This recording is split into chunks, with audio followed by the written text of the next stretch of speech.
Assalamu alaikum wa rahmatullahi ta'ala wa barakatuhu. Dear sisters, welcome back to our tafsir journey.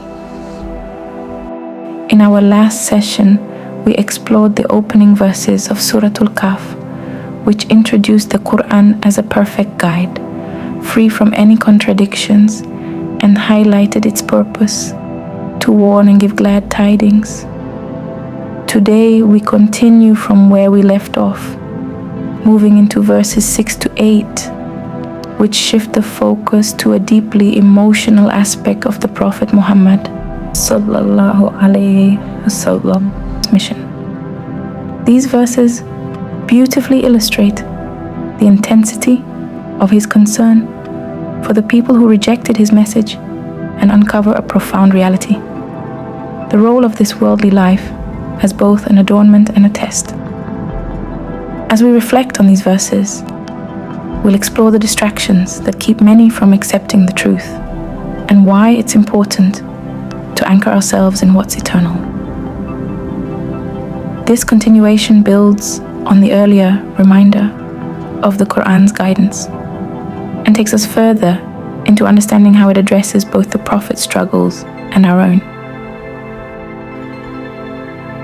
Today we're diving into some truly profound insights, ones that resonate deeply with the emotional journey of spreading a message, especially when that message is the truth. These verses give us a glimpse into the heartfelt concern of our beloved Prophet, peace be upon him, a compassion so intense that it becomes almost painful.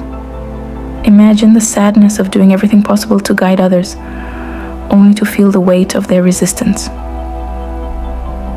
This feeling of disappointment, of wanting the best for others, is something we've all likely experienced in our own lives.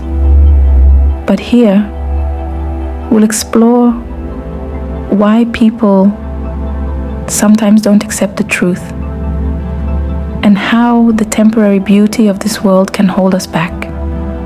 This is not just a reminder, but an invitation to pause and reflect on what's truly permanent and worth pursuing. Let us first listen to the Quranic recitation of these verses and their English translations.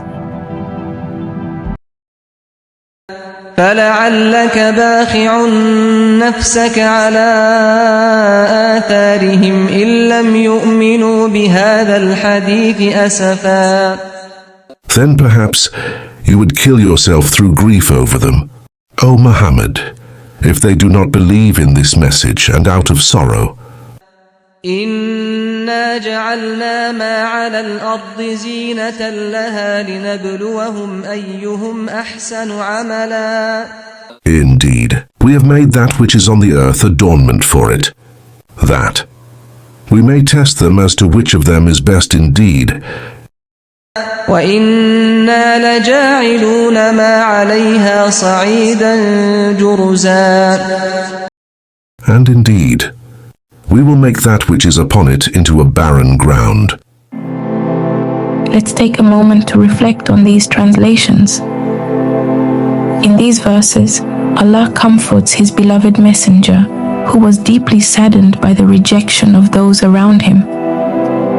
Despite his sincere efforts, there were still people who chose to turn away. But why? What stops someone from accepting the truth? Allah gives us the answer. It's the beauty, the glamour, and the attraction of this world that distracts us. This world is like a dazzling display, a temporary charm that blinds many from seeing beyond it. Let's now explore these verses more deeply through the tafsir. Perhaps you may destroy yourself. This statement shows what condition a preacher of truth is driven into by the intensity of his feelings if he is serious and sincere in his mission. The call of truth, which is very clear in reasoning, and which is made by one whose sincerity has reached such a pitch as to spark off serious discussion among the people. If, in spite of this, people do not accept it, then what is the reason for their rejection? The reason is the enticements of this world, The present world is so attractive that a man finds it difficult to rise above it. Therefore, he cannot grasp the importance of the call for truth, which seeks to wrest his attention from the glamour of this world and divert it towards a world whose glamour is not immediately visible. But the attractions of this world are purely temporary. They exist till the period fixed for man's trial is over. Thereafter, the glamour of the earth will be taken away, so much so that it will be reduced to the condition of a barren desert. So, as we conclude, let's hold on to the key takeaway from these verses. The beauty and appeal of this world are fleeting. They're here to test us, to see if we can look past them and live for something greater, something eternal.